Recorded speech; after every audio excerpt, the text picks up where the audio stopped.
ونؤمن به ونتوكل عليه ونعوذ بالله من شرور أنفسنا ومن سيئات أعمالنا من يهده الله فلا مضل له ومن يضلله فلا هادي له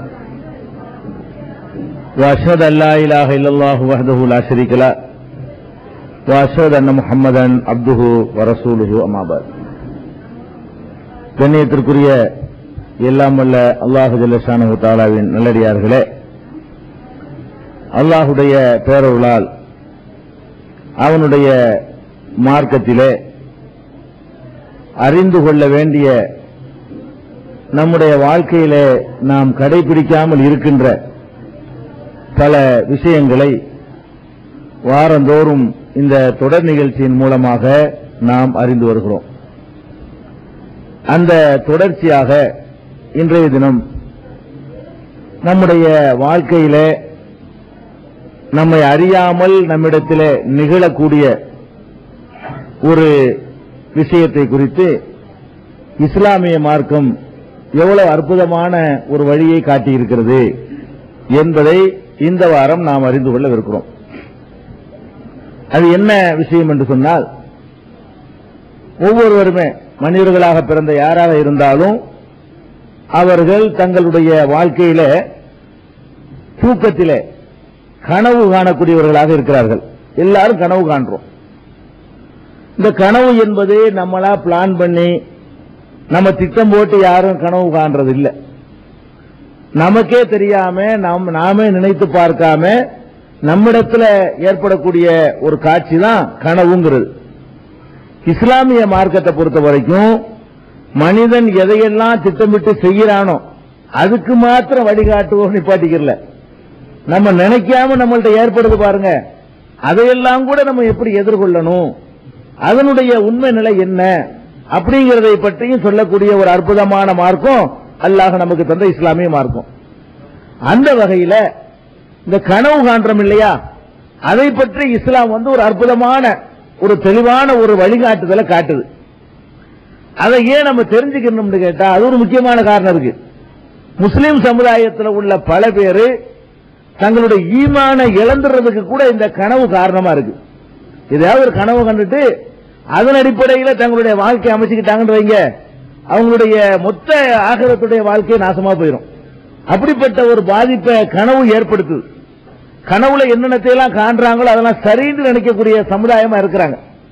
நிறைய பேர் இந்த தர்காக்கள்ல வழிபாடு செய்யறவங்க எல்லாம் நீங்க கேட்டு பாருங்க, கனவுல அவுலியா சொன்னாரும்பாங்க. ஏன்பா நீ அங்க போறேன்னா, கனவுல அவுலியா வந்தாரு அதனாலதான் போறேன் அப்படிம்பாங்க. எத்தனையோ தர்காக்கள் திடீர்னு முளைக்கும். என்னப்பா எப்போ யார் இந்த இடத்துல வாழ்ந்தது இல்லையப்பா, இல்ல கனவுல ஒரு மகான் இந்த இடத்துல நான் அடங்கி இருக்கிறேன் என்று சொன்னாரு, அதுக்கு தான் தர்கா கட்டினேன் அப்படின்னு சொல்லி என்னமோ 1000 வருஷம் முன்னிருக்க மௌத்தா போயிட்டாராம். அவர் இப்ப இவர் கனவுல சொன்னாராம், அதுக்காக வேண்டி இவர் தர்கா கட்டினாராம். இந்த மாதிரி தர்காக்கள் எல்லாம் கூட சமுதாயத்தில் இருக்கிற நம்ம பார்க்கிறோம். அப்ப நம்ம ஈமானோடவே விளையாடக்கூடிய ஒரு விஷயம் இந்த கனவுங்கிறது. கனவை பத்தி நம்ம எப்படி எடுத்துக்கொள்வது? இஸ்லாமிய அடிப்படையில், குர்ஆன் ஹதீஸ் அடிப்படையில் நமக்கு ஒரு கனவு வருதுன்னு சொன்னா அதுக்கு நம்ம என்ன முக்கியத்துவம் கொடுக்கலாம், என்னென்ன மாதிரி கனவுகளை என்னென்ன மாதிரி புரிஞ்சுக்கிறணும் அப்படிங்கறத ஒவ்வொருத்தரும் என்ன செய்யணும், தெரிஞ்சு வச்சிருக்கணும். இஸ்லாம் சொல்லக்கூடிய அந்த வழிகாட்டுதலை நீங்க தெரிஞ்சுக்கிட்டீங்கன்னு சொன்னா கனவை சொல்லி உங்களை ஒரு காலத்திலையும் யாரும் வழிகெடுத்துற முடியாது, நீங்கள் வழிகெட்டு போக மாட்டீங்க. முதலாவது நபிகள் நாயகம் ஸல்லல்லாஹு அலைஹி வஸல்லம் சொல்றாங்க, கனவுங்கிறது 3 வகைகளாக கனவு இருக்குது. கனவு காண்றமே அது இஸ்லாமிய மார்க்கம் 3 வகையாக பிரிக்குது. என்ன 3 வகை அப்படின்னு கேட்டா, சில கனவுகள் அல்லாஹ் மனிதர்களுக்கு அறிவிக்கக்கூடிய நற்செய்திகள், முன்னறிவிப்புகள். ஒரு மனிதனுக்கு என்னென்ன நல்ல காரியம் நடக்க போகுது என்பதை அவனுடைய சந்தோஷத்துக்காக வேண்டி முன்கூட்டியே கனவின் மூலமா அல்லாஹ் அறிவிப்பான். அப்படியான கனவுகளும் உண்டு. ரசூல் ஸல்லல்லாஹு அலைஹி வஸல்லம் சொல்றாங்க, ஒன்னு புஷ்ரா மினல்லாஹ், அல்லாஹ்விடமிருந்து கிடைக்கக்கூடிய நற்செய்தி அப்படின்னு ஒரு கனவு இருக்கலாம். இன்னொன்னு ஷைத்தான் நம்மளை வழிகெடுக்கிறதுக்காக வேண்டி, நம்மளை தப்பான பாதை கொண்டு போவதற்காக வேண்டி ஷைத்தான் ஏற்படுத்தக்கூடிய சில கனவுகளும் இருக்கிறது. ரசூல் ஸல்லல்லாஹு அலைஹி வஸல்லம் சொல்றாங்க. இப்ப ஷைத்தான் மூமினானவர்களை திசை திருப்புறதுக்காக வேண்டி அவனுக்கு அந்த அல்ல ஆற்றல கொடுத்திருக்கிறான். கனவு வரைக்கும் ஊடுருவக்கூடிய ஆற்றல் அவனுக்கு கொடுத்திருக்கிறான். அப்படியான கனவுகளும் இருக்கிறது. ரெண்டு வகை. மூணாவது ஒரு வகை, நாம எதை இந்த வாழ்க்கையில் நம்ம பார்க்கிறோமோ அதனுடைய பிரதிபலிப்பது கனவுல சேராது. இதை நினைச்சுக்கிட்டு பார்த்தோம்னா அது மாதிரியே தெரியும்.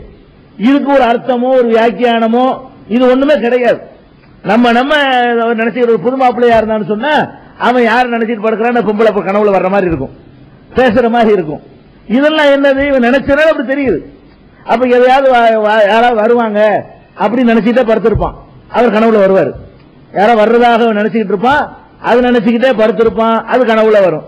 ஒரு புஸ்தகத்தை படிச்சுக்கிட்டே படுத்திருப்பான், அந்த புஸ்தகத்தில் உள்ள மாதிரி காட்சி கனவுல பார்ப்பான். இதெல்லாம் இது கணக்கு எடுத்துக்க கூடாது.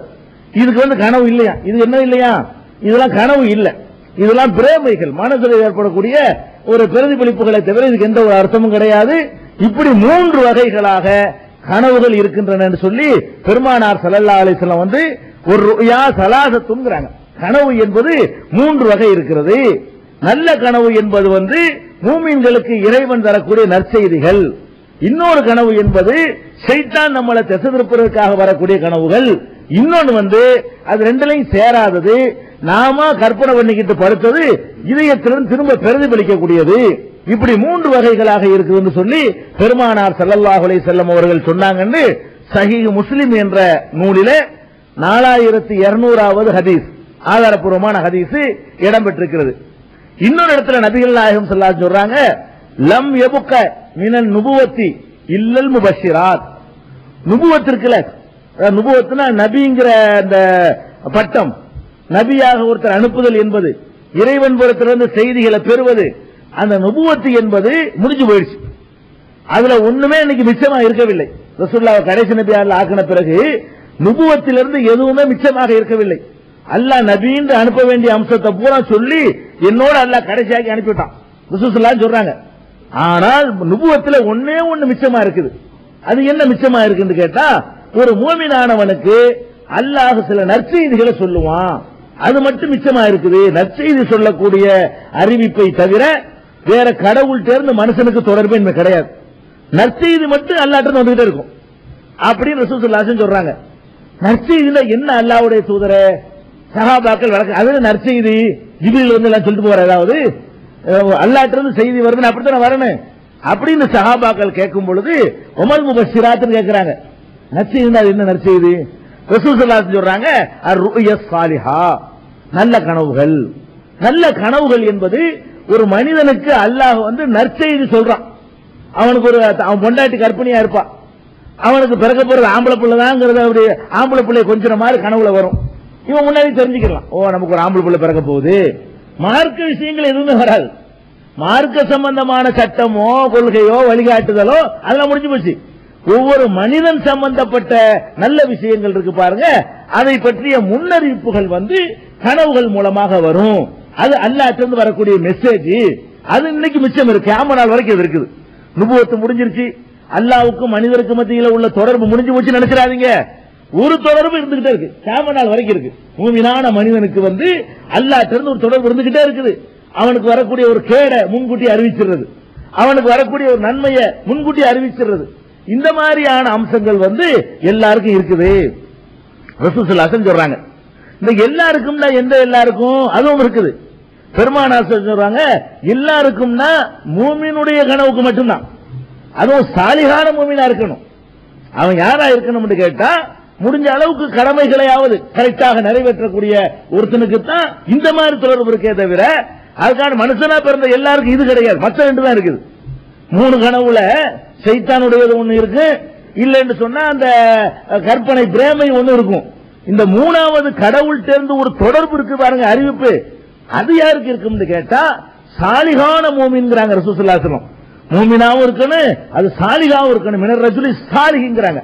அழகான கனவு காண்பது, ஒரு சாலிகான மனிதன் காண்பது இருக்குது. அது நுபுவத்துடைய ஒரு பகுதி. நுபுவத்துடைய 40 பங்குல ஒரு பங்கு, 46 பங்குல ஒரு பங்கு.